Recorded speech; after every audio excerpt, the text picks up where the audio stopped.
Sing it. Cornbread, mashed potatoes. Cornbread, mashed potatoes. Thanks. You know what's really good with cornbread? Some chili or some honey. Yummy. Butter's good too if you melt it just right. It's right out of the oven. Oh man, I could go for some pancakes with cornbread pancakes. You ever had those? No, dude. Are we actually recording? Next level. Next level pancaking. Me and Jake running down the street with a handful of comic books, kicking ass and banging chicks and drinking booze No, not and me. smoking Not weed. me. I'm married. Yeah, I'm married. Jake Can't do that. Yeah. Off panel, off topic with Jake and Tyler. Welcome back to another episode of Off Panel, Off Topic, episode number 11. I had no idea we were recording. I would not have been. I didn't get the whole song, but I got definitely enough to make a good intro. That's for sure. I definitely wouldn't have been expounding on the it's one of those wonders of mashed potatoes and cornbread. It's one of those rare cases. It's like when we did tinfoil radio. Occasionally we have a cold open. That was a cold open right there. Yeah, it's fucking cold, all right. Extremely cold, freezing cold takes. Fucking cold, asshole. Jesus. Tyler, we have... Go ahead and sing that song. I won't record. Cold open in the worst of ways. So, we got some trailers to talk about. Ooh. We've got some reactionary bullshit to talk about. Oh, man. The incels are coming out. We have some comic books to talk about. Cool. So, it's going to be a fun week. You know what I like? Comic books. Me and Jake. Oh. I didn't start us with the song. That's why. So, because that song that you were singing was so good, I didn't even think we needed a theme song. I'm going to throw up if you keep licking my balls like that. The piano. The miming of the piano I was doing. Yeah. It kind of, you know what? I think it's kind of cool because it's something that you kind of use like as a reference point. Yeah. You know, like it's also how it helps you. If you think notice of when words. I'm doing it, it's how I'm keeping tempo. Right. That too. Yeah. It's fun. Yeah. We all have our little nerdy quirks. little. We should just make a music podcast. Did we talk about my musical Tourette's with the folks? Yeah, because it was mentioned in an episode. Ashley's also convinced now that I do have it. I have it as well. And at least one person at work at the I've always been like that, though. Even when I was... I've always been like that. Yeah. Like, yeah. That was on purpose. It was honestly stuff I would do with my friends. Like, if Tommy was there or Luke, like, we were hanging out, we would just randomly burst out in a song, just doing random shit like that. We were just weird. And I thought I was the only one person that did it. So I thought it's funny that you do it. I fucking love doing it, dude. I like singing.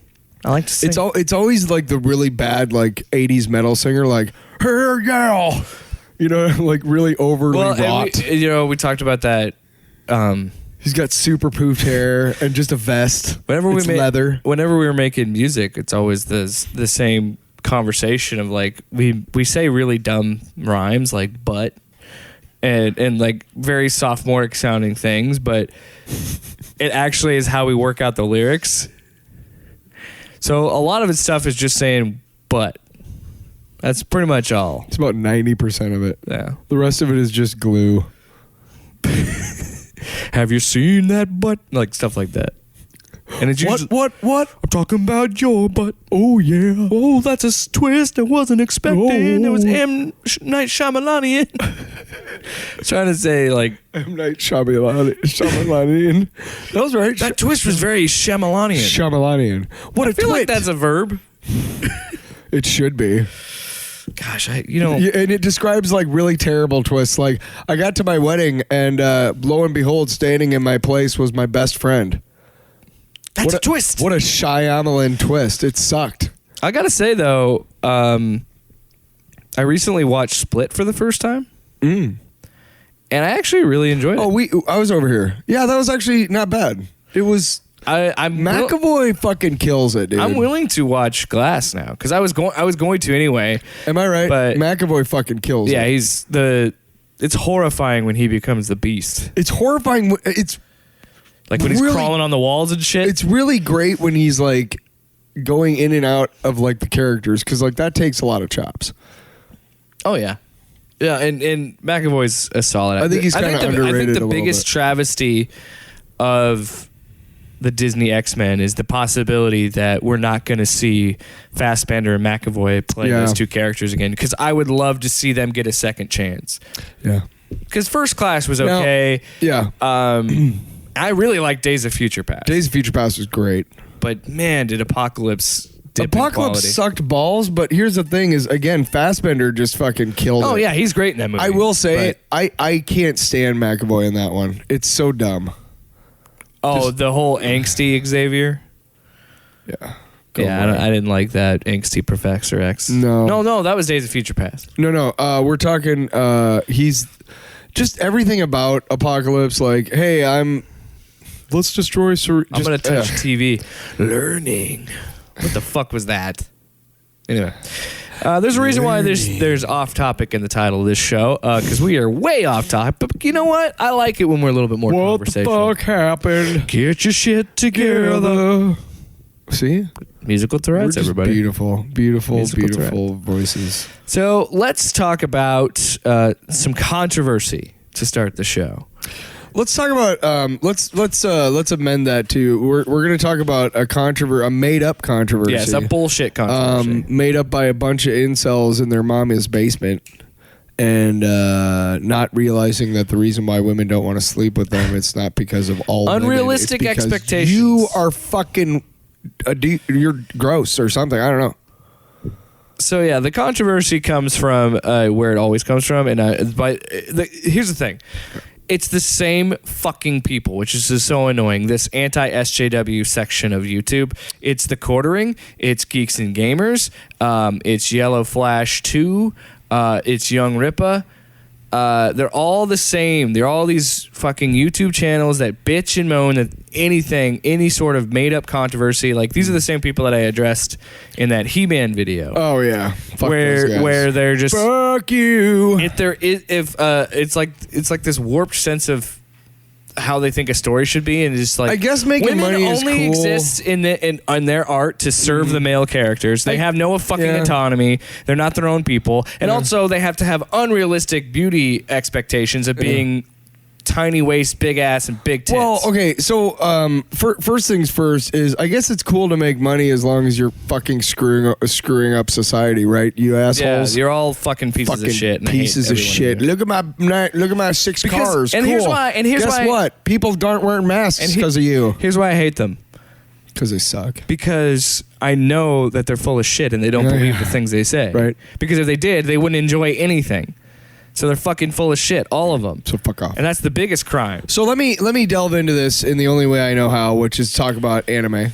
Now, I am not a watcher of anime. I have watched a lot of anime in my day. I have also seen some hentai. Okay. Did you watch Cowboy Bebop? I saw a couple episodes. I'm not really into the series anime. I was more like movies. Like I liked Akira. Akira is still. I want to be clear. I know what Cowboy Bebop is. Like, I know I've seen it before. I haven't watched an episode or anything, so I have no real attachment to it. There was this one when I was a kid called, I think it was Gogol 13, and they made a Nintendo game out of it. But it was this like secret agent dude, and it was really cool. But so there's all sorts of things, and even in regular anime movies and stuff. What? Even in regular anime movies. Stop. Oh, did you stop recording?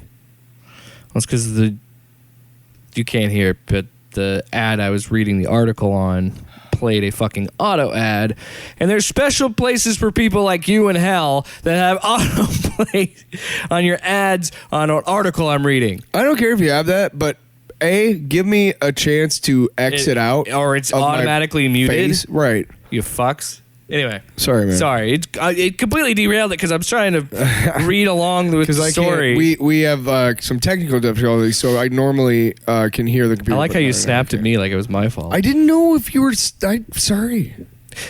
Even in regular anime movies, they show nudity. Okay.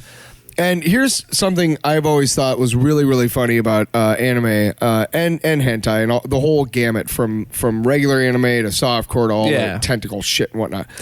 Because that's the far extremeness. But they always show women in clothes and they look like they have maybe a B cup, like maybe, right? And then, like, at a point when they actually do, like, show them, taking their shirt off or whatever, all of a sudden they have, like, double Ds. And it's like, these big swinging where were those? Which is funny to me. And also, yes, most women in these cartoons are buxom. Like, they're the Barbie almost, the big ass, tiny waist, big tits. Yeah. And completely unrealistic proportions. Absolutely, dude. It's ridiculous, right?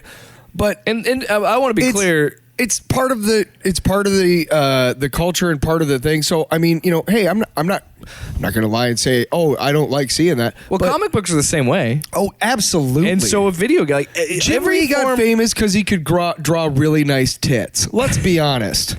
That's what I'm saying. He made Psylocke into a sex object. She wasn't quite then before, but then, man, oh my lord. That's what I'm saying. Is like, yeah, I mean, Cowboy Bebop is a jumping off point to talk about this, and I still want to talk about the controversy behind that. Yeah, I got a lot to unpack. Here's the thing: I think men are just upset because they've had years, decades of the same idea of a female body of this big tits, big ass, tiny waist, where it's like it's not just it's in an anime, it's in your fucking comic books. Almost every it's on your movies. It's even like your cartoons. Yeah, you'll see like kids cartoons where the woman is obviously buxom, but they just don't have like a line to indicate cleavage. Have you ever seen that? Yeah.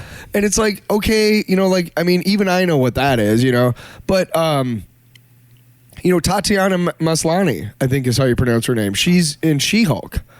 Okay. Uh-huh. And typically She-Hulk is now she thick. She's like 6'4", and like, I mean, she's stacked. She is built like a brick shit house. She's just like that song, dude. Brick House. She really is, like, just insane, right? Yeah. Now, they played on that for some of the jokes in her series that I told you to check out, the one where it's more of a comedy series. They played on that a lot. There's one where she's jumping rope on the cover, and ostensibly she's naked, but the jump rope covers her boobs. And the way he drew the jump ropes, right? Yeah. It just covers the right parts. And the whole first couple pages is her doing this and her going like, hey, are you sure we should be doing this? And he's like, hey, listen, we're going to sell a lot of, he's like, hey, we're going to sell a lot of books here, And then Renee Witterstatter, who is the editor of the book, comes out, and she's drawn by him, of course. And she's like, hey, what is this crap? You can't be doing this. Stop that jump over right now. And oh my gosh, I hope they have that in the show. That would be he's like, funny. What do you mean? What do you mean? No, you can't stop. She's totally naked. And she does stop, and she's got a bikini and on each boob and on her and in her crotch is the Comics Code Authority symbol. and she's like, relax. I was never naked. It was just a ploy to sell books to these creepy little fanboys. That's a whole book? No, it was like the first 4 or 5 pages, but it's okay. Let's get back to the story. But it's just like that's hilarious to me. Yeah. They play upon it a lot about how big her boobs are and stuff in that series. That would be really funny to keep going with that. Breaking the fourth wall and can you do a She-Hulk series without a stacked She-Hulk? Yes. Can you do the jokes and still have a character that is complex like She-Hulk without her being stacked? Yes, it's possible. And when we hear from Daniela Pineda, it's really funny how she puts it forth, which is from a woman's perspective. Oh yeah, like I mean, she says at one point, I don't want to give it away, but she says we'll play it right here. Okay, let's listen to it. Hey guys, so as you know, our Cowboy Bebop first look dropped today, which was so exciting. And I just wanted to address a couple of things that sort of keep coming up in the comments amongst fans. First, I wanted to apologize to the fans that I did not anatomically match the Faye Valentine character. 6 foot, double D size breast, 2-inch waist. They looked everywhere for that woman, and they couldn't find her. It's kind of weird. So they just went with my short ass. I know. Am I right? There was talk about like, can we put Daniela in a time machine and maybe give her different parents so she has different genetic information to sort of make her look better? I didn't show you the whole clip. It proved to be too complicated. And the other thing I wanted to bring up was I want to apologize that the outfit I'm wearing is not exactly what she wears in the anime. We tried.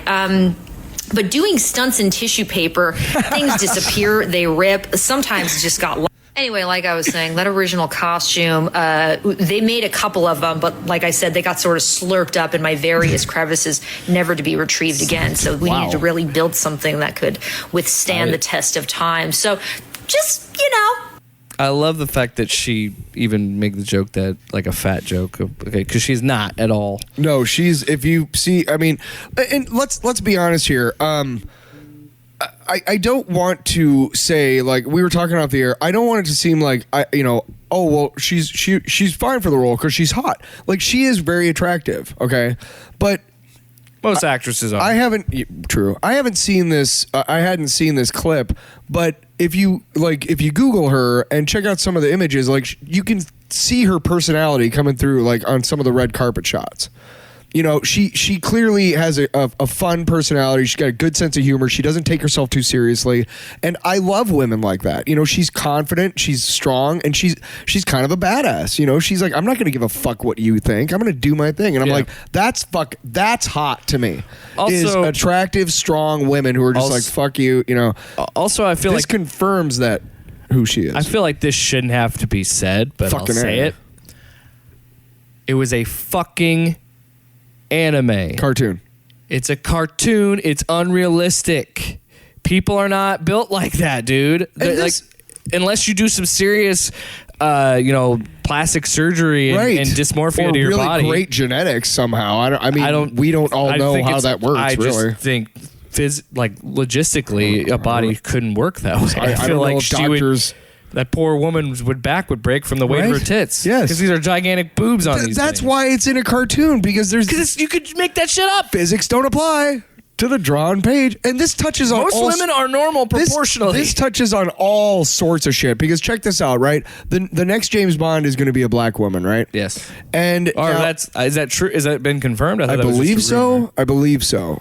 She did an article where she was like, this is what I've been building towards my whole life. Okay. I'm going to look that up. Please check it out. Yes. But okay, let's say, regardless of whether it's totally true or not, the fact that they're considering it is huge, right? A character has typically been played by. Right. It's I believe it's Lashana Lynch. She's the one. She was the woman who shot him in the fucking the last one. No, not Spectre. Skyfall. Yeah, she's his. I have never seen them, so I don't know. But Skyfall is actually pretty good.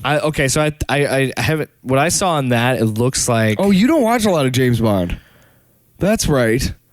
I forgot about this. Ashley's the one who watches the Bond shit. Regardless of all this, no, you're right. I think it's going to be Lashana Lynch. She's already played a 007 agent, so she will be right. She's basically going to take over from Daniel Craig. Pretty much, yeah. Here's the great thing about this is, I understand that the character's typically been played by a white man. I understand. I don't understand why some people are upset about that. I know some people are. I know that it is revolutionary for a black woman to be playing this character, and I think that is badass. But here's the thing. It's story. What's the word? It works with the story. Narratively. Like, for instance, okay. So you're saying her Bond makes sense? Yes.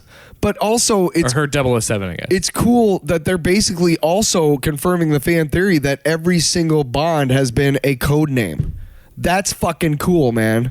Yeah, that is cool as fuck. And that, it's funny, as I got into a discussion. But it's a fictional character. We were having a discussion about that. And I can relate it back to this here, but we had a discussion about this a few years ago when there was talks about having a female Bond. There was also talk of Idris Elba and that whole controversy about why a black man couldn't be Bond, where the creator kind of ran to that issue, which I thought was stupid, because it's like, dude, why are you defending this? Yeah, just admit that you fucked up. Yeah. But anyway, but what we were talking about was if there should be a female 007, and I took the side of it doesn't matter. Like, we had a couple friends who were like, well, it's usually this type of character. And I'm like, yeah, but why is it any different if it's a female? Now, I've seen the arguments of saying, like, why not make your own version of a female 007? And I was like, I get that, but it doesn't have the weight of her character being canon. So, and I think that what you were talking about with that, I don't see a problem with a female Bond, and this is why I'm also someone who is a grown man who understands that not all women are look like that, because that is a male fantasy. Yes, it's what you see in porn movies is not real women. These are women who either have personal trainers and were born like that, and had some enhancements, or they're totally enhanced. But of course, there are some natural women, of course, amateurs, whatever, but generally, like, the porn stars who get really popular are like the Jenna Jamesons, who's enhanced. Wow, that's aging you. Yeah, right. But I know what you mean. Like Nikki Benz. There's always that I really don't want to name stereotype of the blonde chick with the big fake boobs. Yeah, that's in porn. Yeah, that's again because that is rare. Again, this folks. This is what I'm saying about the Cowboy Bebop controversy that's made up by these fucking neckbeards on the internet. Right? It's because they've lived in a society where we have said this is what an ideal woman looks like. This is a perfectly proportioned woman, and it's just not true, because you're going to find out, just like men, women come in all shapes and sizes, buddy. For most of the last century's media, there has been the damsel in distress bullshit. Dude, flip on fucking Fox News and it's all blonde, attractive women on there. The fridging. Like, there's always this type of weird sexualization of everything. The fridging. Kyle Rayner's girlfriend. Yeah. I mean, literally, that character existed just to get murdered. Just to get murdered. Yeah, the woman in the fridge. What the fuck? You know what I mean? Like, and these guys, like, have no problem with any of this. In fact, they don't even notice that it's happening because it's outside of their fucking worldview. You're right, and they don't mind when, like, characters. There are always examples of female characters being brutally murdered, and I'm not talking like slasher flicks, because slasher flicks are different. They have crazy Everybody's kills. Supposed to get murdered. Yeah, and it's over the top. Yeah. I'm saying like serious, legit, scary, like horrifying movies or intense thrillers or suspense. Like there's always, yes, men get brutally murdered in these too, but there's always at least that one character that is traumatically creating this plot device of the woman in the fridge where like she only has a super awful traumatic experience to make the male character give a shit and actually like be a hero, which is fucked up. And you're right, they'll accept those plot devices, they'll accept that fucking story structure, because to them women are objects and plot devices. So that's why they'll accept these over sexualized female characters. And now we actually live in a society that says, hey, that's we don't need for like there's again what I said. Men and women, they come in all shapes and sizes. Yeah. Stop making up this bullshit. Every superhero or every character has to be this six-pack fucking jacked-looking dude. It's the same for women. They don't have to be these super ultra-fit, beautiful people I was thinking for me about to enjoy this. A goddamn movie. I was actually thinking about this, kind of pointing to that. Who could I cosplay as? You know what I mean? Like I'm not ripped. If you were not to like work to never like work out, just stay where you're at, not like work out for it or anything. Yeah. Exactly. You're like, who the fuck could you? I could be. I could wear like one of those suits with like the fake muscles. I could be. But that's dorky. I could be Bro Thor from Endgame. Yes, you could. That'd be actually really funny. I thought about doing that doing that for Halloween a few times. Also, I'm glad we're talking about this because it's just. I could be live action. I have an example. I could be live action Yosemite Sam. No, I have an example of this kind of bullshit controversy being used for males. Oh, cool. So there's. God of War is a great video game franchise for people that don't know. That in the first trilogy, you find out that your dad is Zeus, and like you're pretty much killing everything in Greek mythology. And do you remember the Robot Chicken sketch? Yeah. They had 3 of those, and then they moved into, well, they had a bunch of other spin-off games or whatever. Yeah. But like the main line was 3 games. So then the 4th game is a sequel to that, and it picks up in Norse mythology. So now you're the same character, Kratos, but you're fighting in Norse mythology. So it's really cool because it's a lot like knowing what I know about the Marvel Thor and knowing how they incorporate Norse mythology. I already picked up on some things. So you're actually playing, and you can go to, there's 9 realms, and you can actually go to them. And you do it by using a Bifrost, and it's like it's such a cool thing of like, oh, I know what this stuff is. But you don't see Thor in the first game. You don't fight Thor. You fight his sons, Modi and Magni, and you kill them. And at the end of the game, there's end credits, and then you just see like lightning, and then he comes out, and Kratos comes outside, and then you just see a hammer. You don't see anything. And now God of War Ragnarok is coming out next year, and that's the direct sequel to that, and Thor is in it. And I'll pull up a picture of it for you to see, Tyler. Okay. But he is traditionally what Thor looks like. He's not this rippling, buff Chris Hemsworth looking dude. Mm-hmm. He's got a gut. Like he's big and like he's a big burly dude with a gut, and that is funny because now we have a male version of reactionary idiots. So I'm gonna pull this up for Tyler real quick.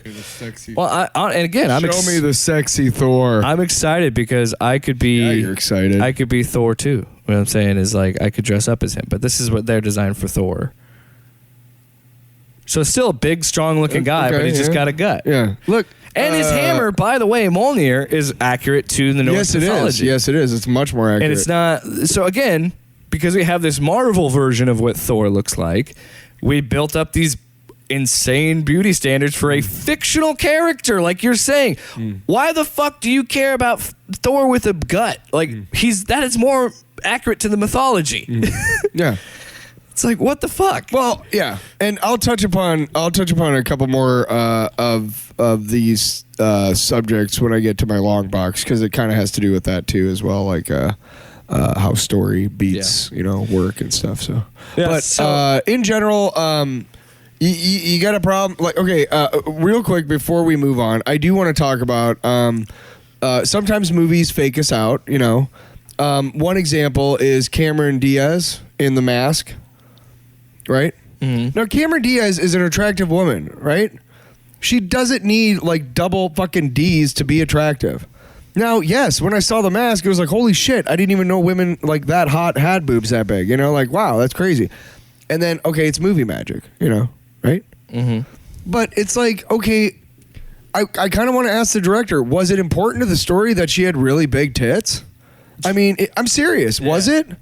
Because if so, cool. I mean, that's movie magic. But if it wasn't, why wouldn't you just let her have her own body? I mean, her own body is just fine. Holy shit. You seen something about Mary? Oh, my God. Right? Anyway. Yeah. I just wanted to put that forth. Like, that's kind of another way that...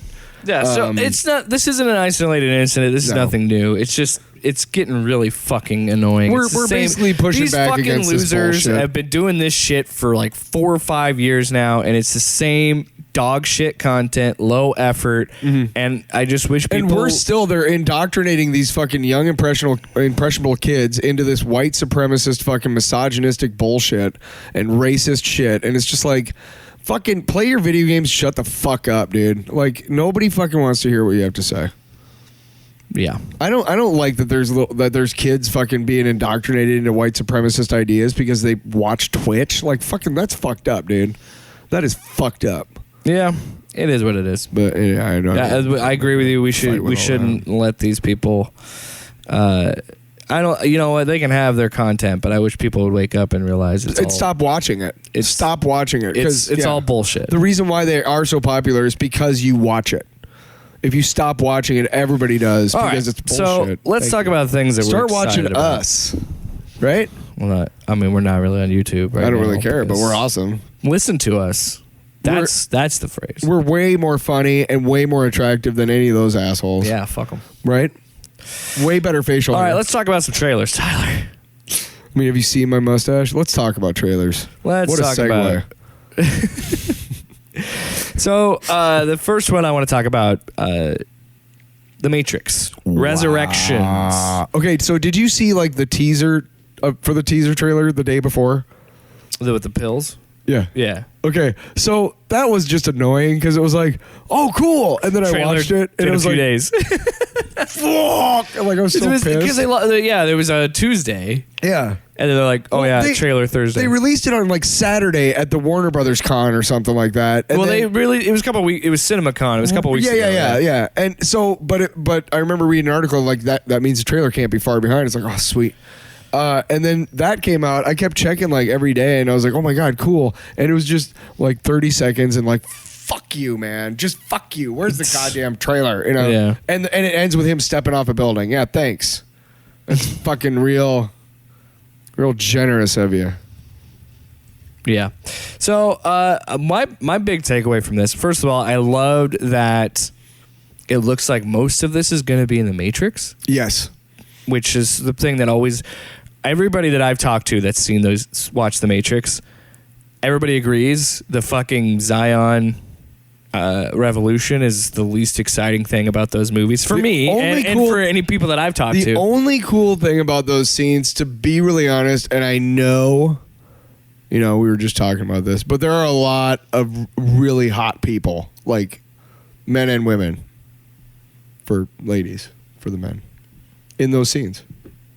What, the orgy scenes? No, just in the scenes in general. Like, they generally hired really good-looking people and fairly well-endowed people. I would prefer to watch the one where they're kung fu flipping and dipping in the air. That's what I'm saying, is there's only, that's kind of... But, yeah, I know what you're saying. It makes it palatable. Also, by the way, go back and I feel like I just totally fucked up our whole original point. You did. I'm sorry.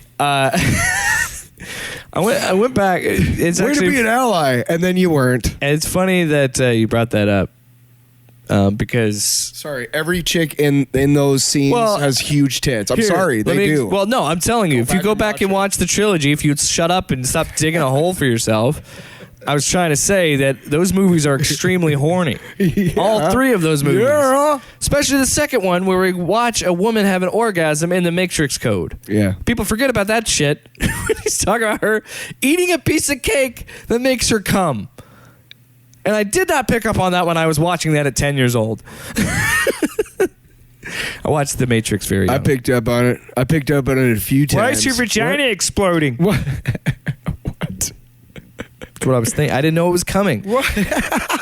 See there, I took all the heat off you and put it on myself. So I want to talk about this I bring my own heat. Do you think?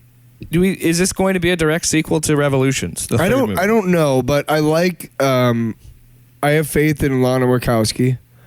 That it's interesting that she's doing it by herself. Yeah, I don't know. I don't know if that's good or bad. That who's the other one now? Lily, I think. Lily. I don't know why Lily's not involved. I hope it's not indicative of the. But look, you got Keanu back. You got Carrie-Anne Moss.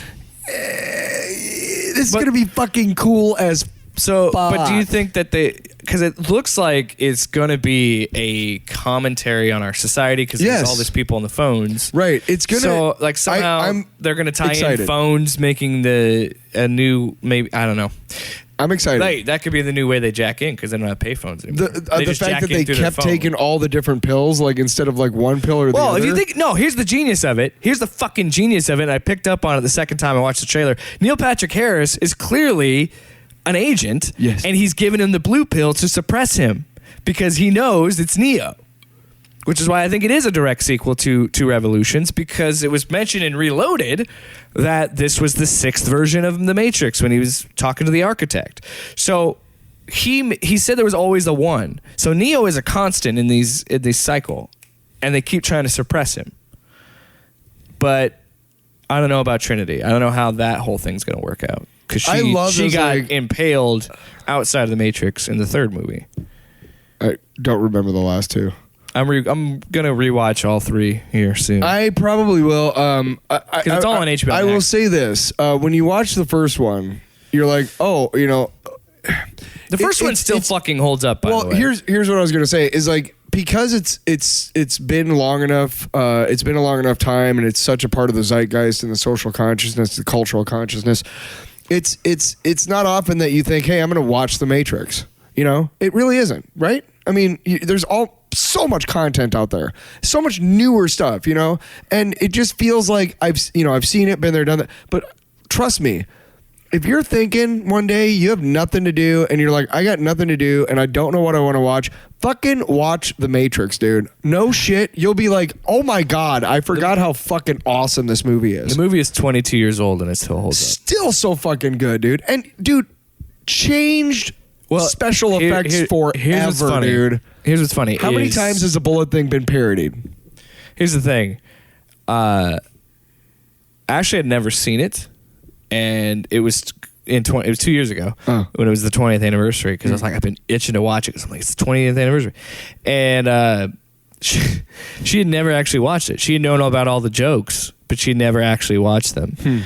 And I sat down and watched it with her, and this is how I know how good the movie is, because there's only a few movies that I'll watch from my childhood that really fucking hold up. Yeah. And like RoboCop's an example. I watched that a million times. So good. The Matrix is a great example, because I remember sitting there watching it, and like the first shot with Trinity, the 360 shot, a little bit harsh on the eyes. I'm not going to deny that there are some special effects that are clearly 22 years old, and you have to kind of accept the fact that this movie came out that long ago, and not all the effects are going to hold up. Most of them do. I'm still impressed that Terminator 2, 30 years later, still holds up. But anyway, still great. Anyway, my point is, I remember watching that with her and sitting there and getting giddy for the next set piece, because I knew it was coming.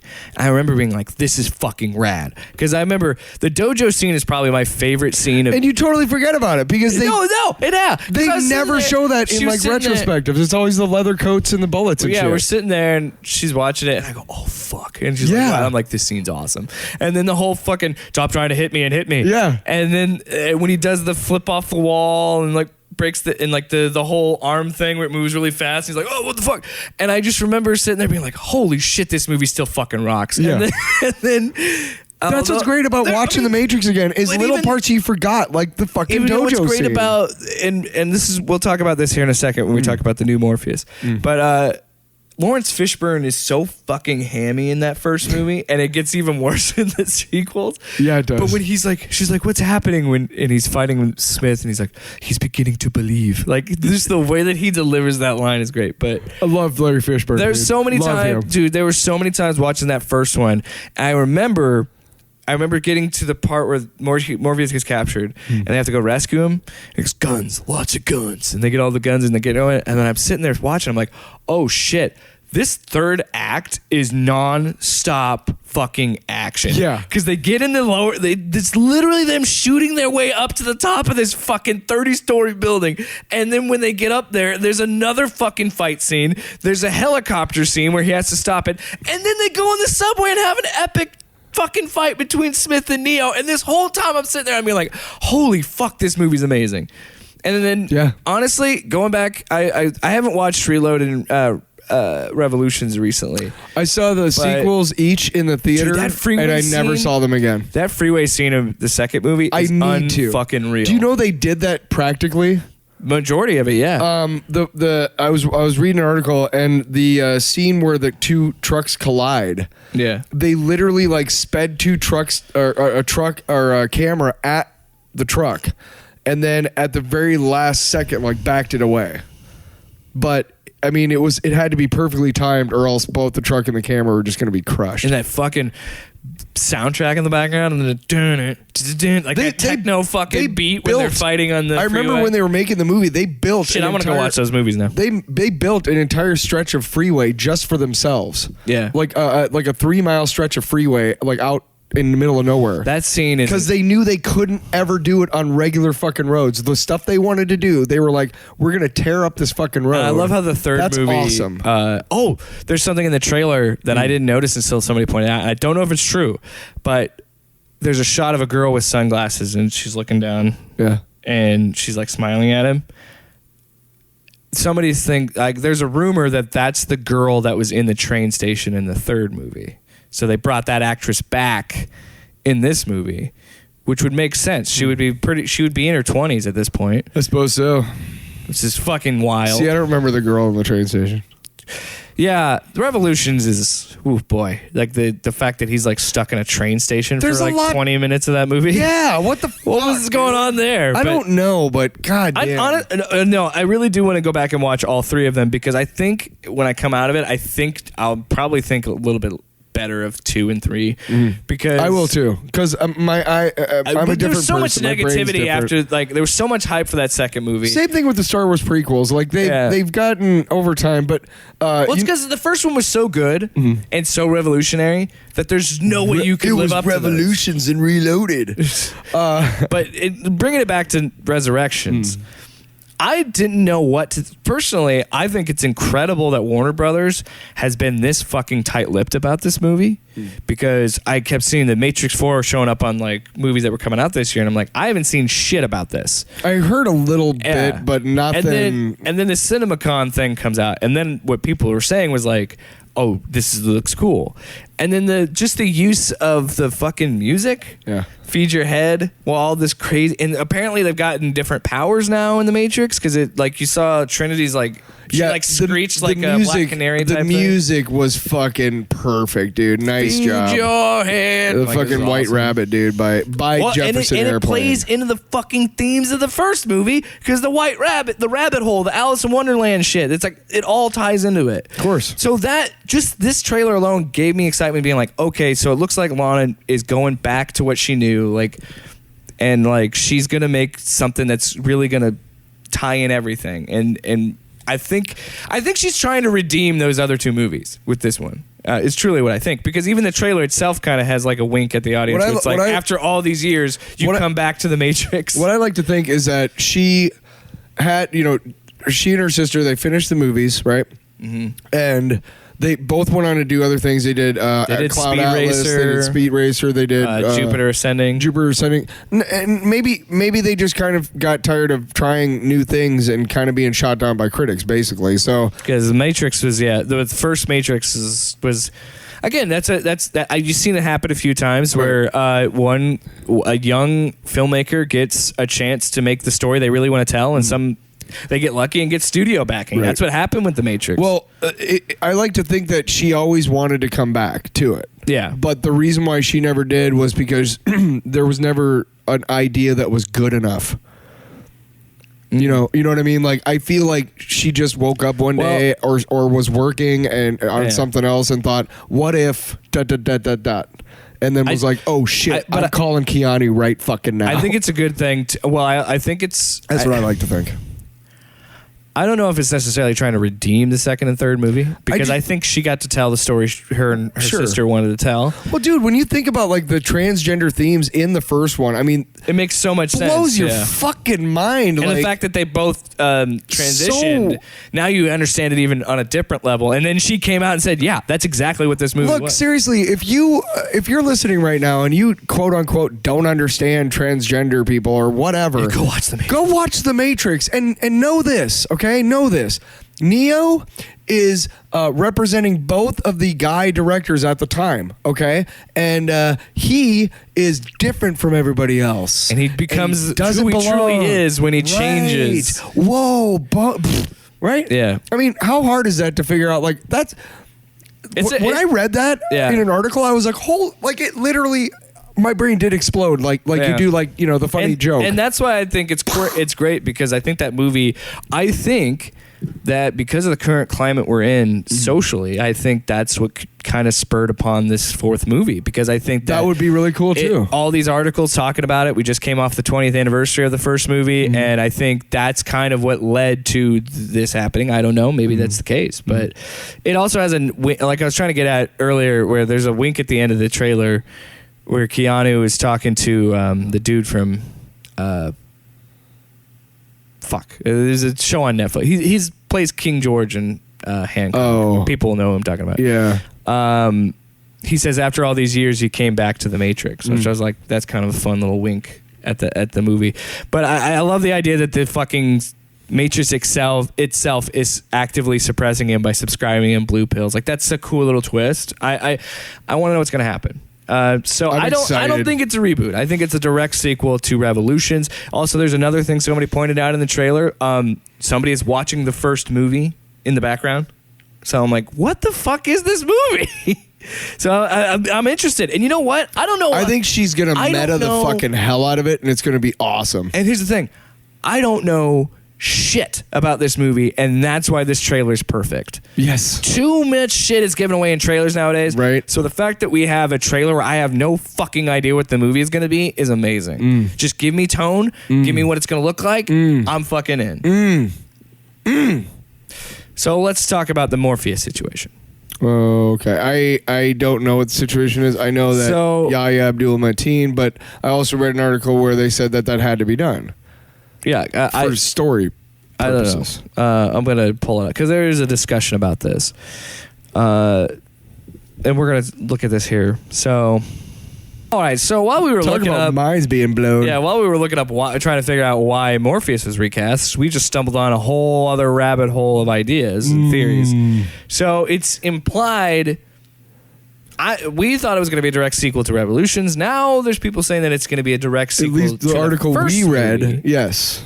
That's going to ignore. This is speculation. Nobody knows this for sure. So that would explain why Morpheus is younger in this. But also, they're basically we were just literally talking about the 2 sequels, and we just realized that apparently they don't matter. They might not exist in this. Maybe this is a different version of Neo. That's actually perfect for me because I don't remember the other one.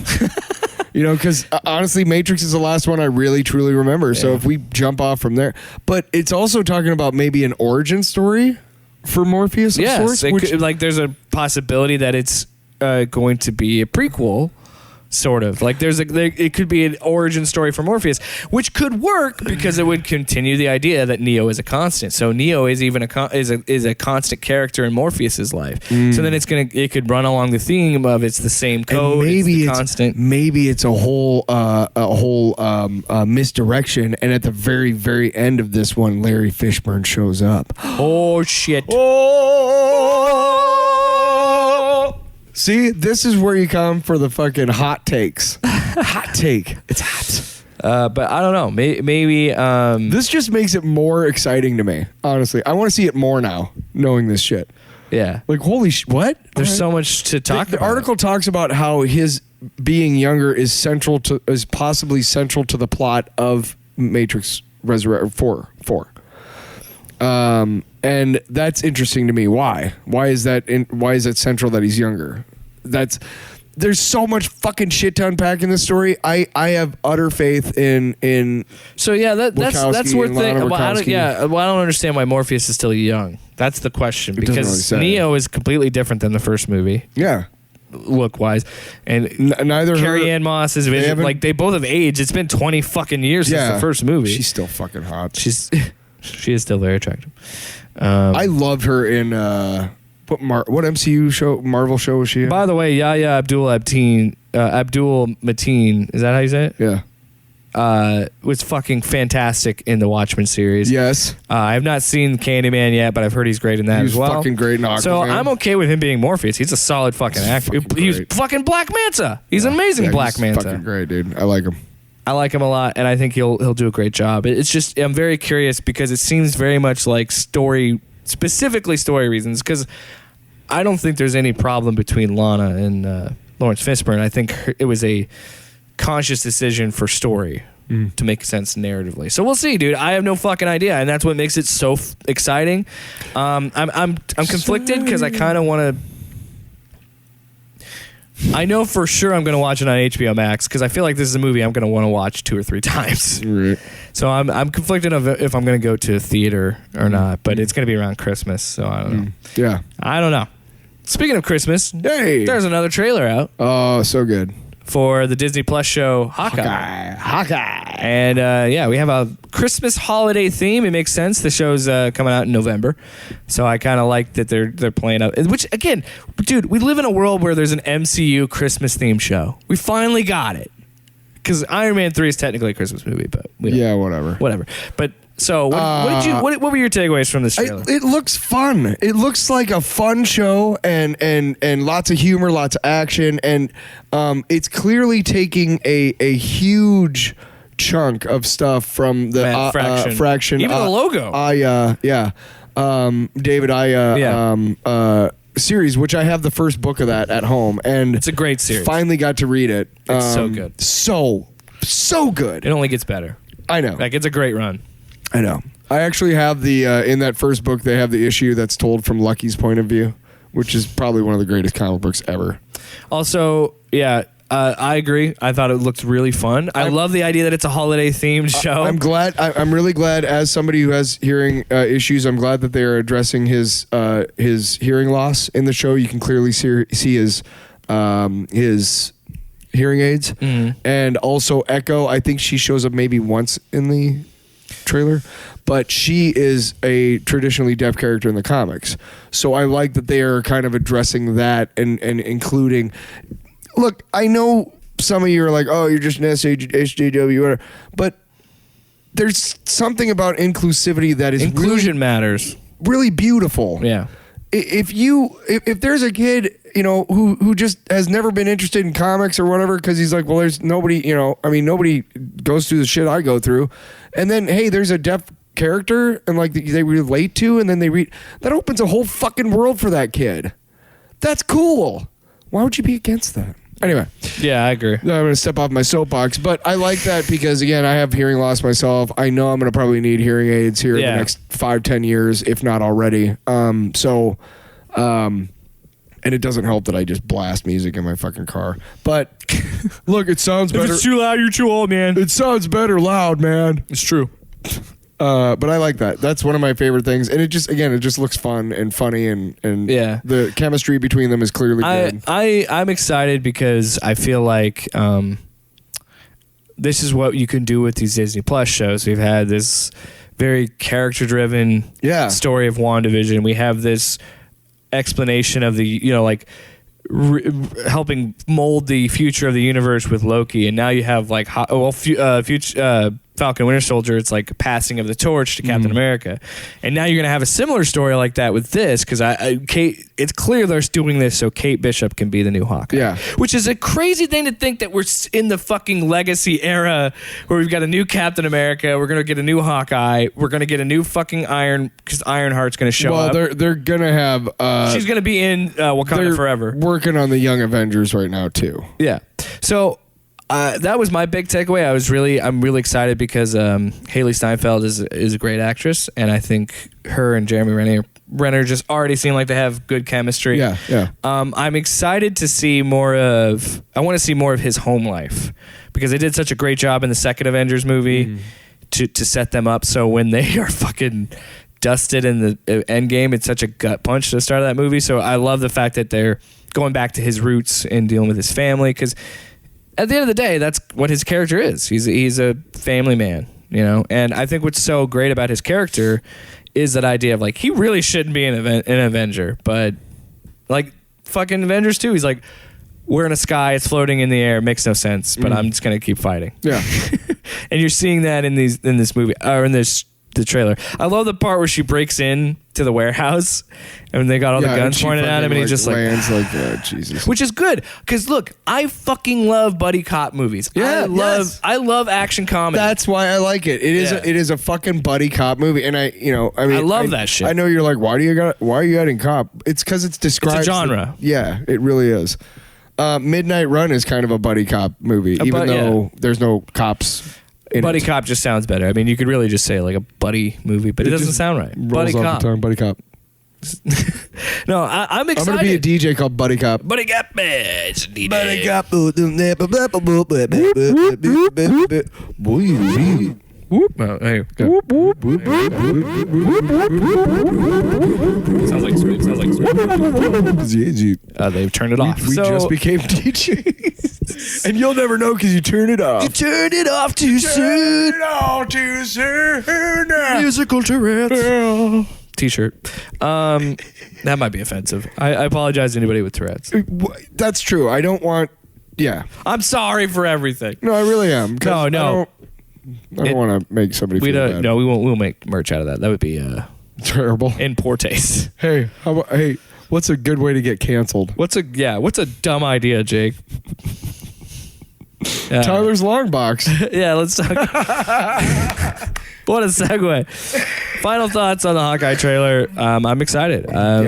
We'll see. Oh, I wanted to mention this.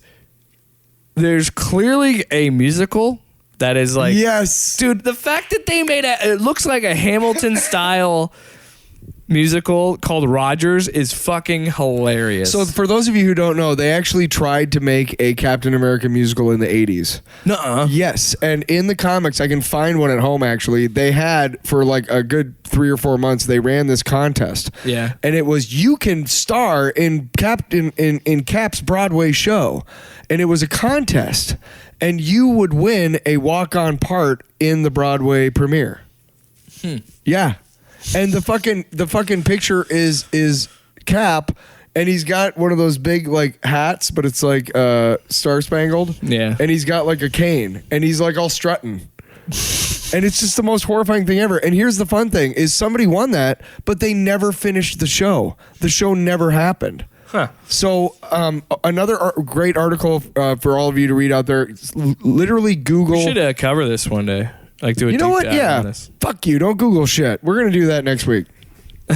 We're gonna talk about failed contest winners. No, I wanted to talk about this What fucking. really- I want to talk about this Captain America musical. We want to talk about the Captain America musical. You talk about the Spider-Man one? We want to talk about the Simpsons house. We want to talk about the Lifetime Supply people. We're gonna have a good time next week. Oh yeah. Oh boy. Because there's horror stories of winning contests that you thought were great. Yeah, I can't wait. I really hope we do get an extended scene of the show of Rogers because I want that fucking I show. hope the whole fucking series starts with that. It's because I'm a sucker for when they do. Because this was so Give insane. me 10 minutes of Rogers the listen to how musical. insane I'll watch this it. shit sounds. Right. The MCU has been around so long that this Rogers idea for your musical is so believable because I could see it happening in our society. Do we have fucking Spider-Man Turn Out the Dark or whatever, that Broadway Spider-Man musical? So it's possible. And you know what? They ingrained it into their own fucking universe, and it's a movie inside a movie that's based on shit from a comic book that's it's crazy. We're gonna also talk next week about I love movies Spider-Man inside of Into the movies. Dark because I actually read about that because I was really Is it curious. Turn Out the Dark or Into the Dark? I think it's Turn Out the Dark or Something something like like that. It's really stupid. But here's the great thing is it. And I always think of that South Park clip. between now and next week, we're gonna both read about it. But it is so fucking insane what happened. And why it was such a death. disaster. No, all of it. All of it. From the funding on down to yeah, somebody died though, right? In the I stagehand. believe so, but Jesus. from the funding on down to the dude who took the tickets, everybody fucked up at every level. It's fucking great. All right. I mean, not that somebody died, but the rest of it is No, are you it's crazy? I'm sure it'll be one of a Tiger King Netflix style documentary, it's a series. Yeah, it'll be. All right, moving on to Tyler's long bomb. What do you got this week, buddy? We're gonna talk about the original Secret Wars series, and you can. Because you think that the MCU is going in that direction. I do, and Sorry, I also interrupted. Explain why. No, you're fine. Actually, that does make sense. But also, the main thing I wanted to talk about is story beats and how important they are to things. And we started off the show talking about different characters, especially female characters and their representation in live action, and whether or not it's important to the story. That's why I kept repeating, can you have a live action She-Hulk who's not stacked? Yeah. Yes, you can. So, but on the other way, I don't have a problem with characters being a traditionally white character being played by a black person. I don't have a problem with a traditionally male character being played by a female. Any of that. I don't care if they gender swap or whatever. If you know what, honestly, if it works for the story, great, fantastic. But here's how nerdy I am. I don't like the Venom movies because There's no Venom Spider-Man. showed up in Spider-Man in the original Secret Wars. Yeah, he's a Spider-Man series. villain. That's what he started out as. So. Now, Venom in this- doesn't exist without Spider-Man. Exactly. In this Secret Wars series, they all these heroes and all these villains are brought to this planet, this makeshift planet, and Beyonder, destroys everything, and he's the most powerful. Doctor Doom and Galactus are both there for some reason, and they're both basically trying to take Beyonder's power, and the other people are just trying to survive and shit. And they have a big fight. And a lot of their costumes are ruined, and they find in this crazy, they each have domains, these big complexes, like the heroes do and the villains do. And the heroes, they find this costume maker, and what it is they enter into this kind of like a airline style metal detector, and they think of something, and then the machine makes it. So all of these Spider-Man watches all these other heroes I need a new costume. They walk through and they get one. And it's great. Mm-hmm. And he's like, I don't want to do that because mine's all fucked up. He walks through. He comes out with this black suit. Now, we don't know for about 4 or 5 years that this is a symbiote. This is not just a suit. Now, you start getting different notions that it is alive during the Secret Wars series, but I am such a nerd that it's impossible for me to watch the Venom movies and not think, well, this is just a travesty, because he's not. He came to Marvel Universe through Spider-Man. That's how he got here. Null, Also, the symbiote god Null has the spider symbol on his carapace, a carapace or whatever the fuck you call that. Oh yeah, Donny Cates kind of rewrote that. Right, but It sucks, but this is one of the things. This is why comic books are amazing. Now, again, go check out Secret Wars. It's an amazing piece of work. Hold on 1 second. But a couple things about this. Number one, it was the first company-wide crossover. A lot of people think now it's an old hat thing, but these didn't exist back then, and it was insane. It was unprecedented at the time. They took all of their most popular characters out of their own books and sent them to this miniseries, and then had to pick up the pieces in their own books, and it worked. It was mega successful. It was insane. And then they had Secret Wars 2 and ruined it, and then they had Secret Wars the reboot and ruined it, and blah blah blah, whatever. Anyway, but what I also want to talk about is pause for a second. And then the other part of it is I want to explain to you how amazing comic book characters are. Now, there are novel characters, characters from novels like, Sherlock Holmes, Conan the Barbarian, things like that. But they're almost always, it's like one book and it's every so often, it's whatever. These have been going on almost monthly for 80 fucking years. You can jump on and find an arc that you like, read it for a while, and then jump out. That's how I read. Yes. I read trades. That's how I read comics. I kind of like how Marvel does their shit now, which is okay, here's a 5-issue miniseries because we wanted to tell this story. Mm-hmm. And then they have they also have a couple of long-running series that are continuous. Reminds me. I was going to borrow the Beta Ray Bill series. Oh, yeah, you can. But just do it after I'm moving, because I'm moving shit. Yeah, no chance of I losing that shit. But yeah, that's a great example. Why did they make a Maestro prequel series? They didn't need to do that. They wanted to tell the story, and that's I love that. But they still have Avengers and Spider-Man and Fantastic. They still have their ongoing series shit that'll go on till the end of time. Here's why DC has got it all over. So when you think about it, a guy made up a suit that seemingly was alive and maybe had no other designs on it, and then this other writer comes along and goes, "Hey, you know what? Let's make this an alive thing, and let's make it like it's trying to take over his body." It's funny that you say that because I only remember. I'm not done. Wait, just hang on. Keep that thought. It's gonna go forever. No, it's not. Hey, we get it. Secret Wars was great. Alive, trying to take over his body, and then that writer left, and then the next writer came on and was like, "Oh, you know that suit that he got taken off in the bell tower? Well, there was a guy down in the church, and it bonded to him, and now we got a villain." You see how comic books can just. It's a more sadistic. It's basically one guy created a character, the next guy sees it a different way and makes an arc, and so on and so forth. Comic book characters are the most complex and coolest and got the best character arcs because it's been going for so long. And this is why DC cannot touch Marvel on this. DC did the new 52, right? 10 years ago. Yes. It was a disaster. Why? Because they tore everything down and started over. Crisis on Infinite Earths back in the day tore everything down and started over. Marvel does soft reboots. But the Captain America in the Avengers comic right now is the dude who fought in World War II and he woke up in the 70s or 60s or whatever it was in the comics, blah, blah, blah. He's still largely that guy. They've never really gone hey, you know what? We're starting way over, and they tried to with the Heroes Reborn shit. They did the Ultimate Comics.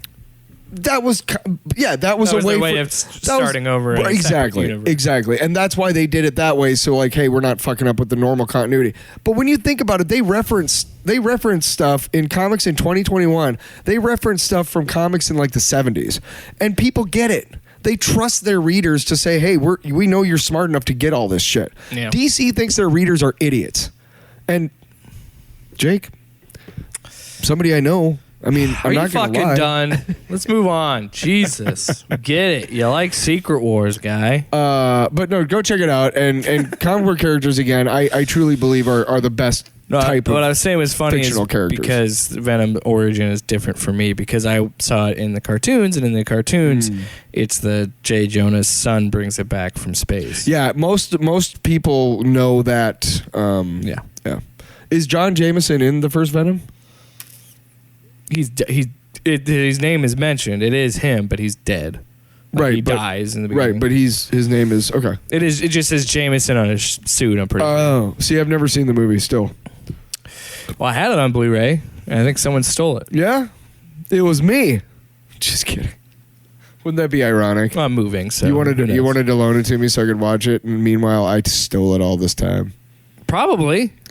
Honestly, I think that's probably what happened. Are you serious? Because it's not in my bookcase. So maybe you just have it and you forgot.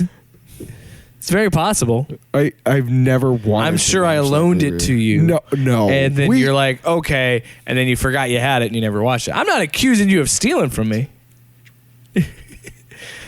Anyway, I'm just saying. I don't believe you. You have terrible short-term memory. I'm just saying. You have terrible. What'd you just say? I do too. I'd forget my balls if they weren't attached to me. Oh, dude, we had to pause. In the I could middle. have said head, but I said balls. That's the kind of guy I am. We had to pause in the move middle of my on. rant. Like, oh, what Jakes. was it? Unlimited. All right. We're fucking children. All right. I'm keeping with the... Somebody wrecked. I know this is broken record, but I'm sticking with Jason Aaron. If you're waiting for OnStar to help to arrive right now, let's tell you about Jake Unlimited. It's too late. Because you got in an accident. Well, they're probably dead. Hopefully you're not. Wow. Because you took so long talking about Secret Wars. They were just like, I'm driving the car. Oh, God, I can't handle this fucking Secret Wars shit. Thank God I'm on the Pacific Coast Highway. I wish I had someone. I could just take a right. I wish you'd talk about digital comics. All right, so... Anyway. Digital comic. Well, technically. Yeah, I'm sticking with Jason Aaron's run on Thor. I'm reading I'm now moved on to volume 2 of God of Thunder. Godbomb. So I will say this. I think Jason Aaron has a great ability to bring in a character like Gore that he completely made up for this arc, and it still has the weight and mythos to feel like it's been a character in the Marvel universe for a while. And I think that was a really cool way to create a character. Like, his backstory is so fascinating, and then the idea that he's out to kill gods, all these gods, because he felt betrayed by them, and like, it's depressing. If you haven't read it, I encourage you to go read it. I think it's you have to read Volume 1 and then read Godbomb, because Godbomb starts with the origin of Gore, and even leading up to that, it's such a fucking trippy story, because the main story is 3 Thors, and it's the one before he picks up Mjolnir. I've mentioned this on the show before, but it's the one that he just has the axe. He doesn't have Mjolnir yet. Bjorn. And then the second one is the Thor that we know, in the present, and then the third is Thor 1,000 years from now. God. And it looks like fucking God King Thor. Yeah, it looks like Odin, and it's pretty wild. And then towards the end of I think it's the start of this arc, if I remember correctly. The current Thor that we know shows up with Old Man Thor, Old God King Thor, whatever you want to call him, and I like old God King guy Thor. And they fight together, and it's such a cool visual. And then to go to that, to all the shit about Gore, like the fact that his planet was dying, and they constantly prayed out to the gods, and nothing happened, and they didn't fix anything. It's kind of a cool origin. And then the gods fall to his surface, and he picks up the All Black. Which, by the way, this was written in 2013. That does this whole time. These characters are saying, "Do you know who wielded that? Who had this power?" Now, I don't know if Donny Cates mentioned this to Jason Aaron one time. I was like, "Hey, dude, I read your Thor book," and I thought, because that happens in 2013. Flash forward to 2018 when Cates takes over Venom. That doesn't pay off until then. We find out that the All Black was created by fucking Null. Yeah, All Black the Necro Sword. What a fucking cool name. The All Black has the ability to kill the gods. That's how Gore keeps killing gods. And the first person who ever meets Null is Silver Surfer in the Silver Surfer Black miniseries, which is a great fucking series. And it's kind of what you were talking about earlier with Marvel, with their ability to bring in Donny Cates and his ability to tie it all together that way. Yeah. But it also seems like he's jerking himself off to be like, Null is tied to the Silver Surfer and was responsible for creating the All Black. That being said, I love it. I think it's such a cool thing. And just to have that knowledge now to when he's talking about that, to being like, oh, shit. So he like, Donny Cates really did appreciate Jason Aaron's work and really pulled that from this story. That's why so cool. That's what I love about comic books is I know it sucks for the creators because it's a company owned character. Yeah. You know, like, you know, these guys are not going to get any residuals for, you know, creating these awesome characters.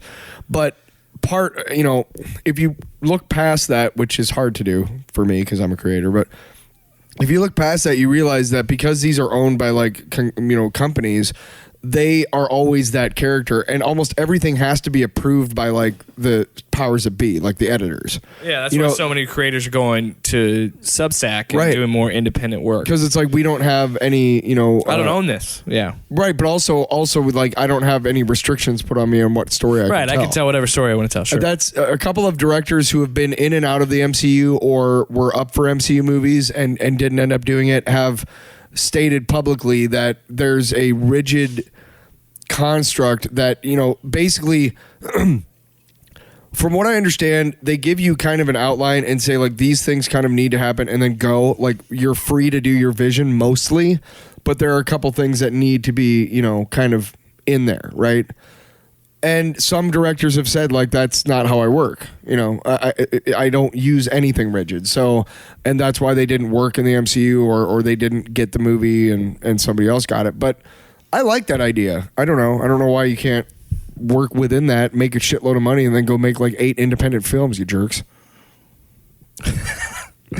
Anyway, independent filmmakers, so just the worst. Godbomb is awesome. I love it because of the way that this story plays with time and plays with the idea that these are characters that are immortal. So, you know, we can jump 900 years in the future and still have these characters, and it's such a cool story. And I've never really read Thor books. Like Thor is my favorite character in the MCU, but it's funny because I never read a Thor book. I just really like.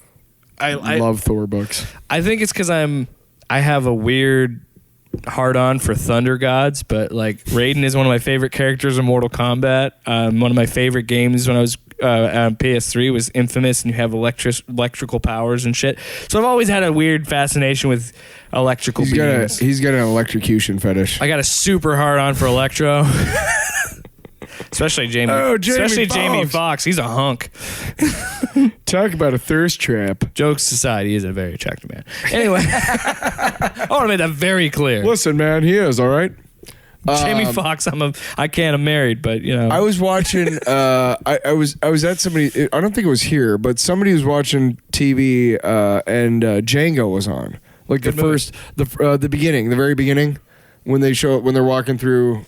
They're walking through the hills and stuff, and that awesome fucking Italian dude singing like Django. Yeah, like, Django. Oh my god, dude! I'm just like, you know, man. Goddamn, Quentin. You know what that reminds me of? You're probably pretty racist, Quentin. I mean, you like to say the N-word a lot, but damn, your movies are great. I like. It reminds me of Rango. Have you ever watched Rango, the kids movie? No, dude. I know of it. So good. It's so good. Yeah. It's more than a kids movie. Yeah, it's more adult. No, I didn't say that. I've never seen it because that's what it makes things. Because there's the theme is like that old spaghetti western. It's like Rango, like that. It's like I fucking love that shit. I think I've seen bits of it. It's the Johnny Depp one where he's the chameleon. Somebody told me that basically Rango is Fear and Loathing as a lizard. Fear and Loathing, yeah, as a kid's version of Fear and Loathing. They even make a joke about that in the movie.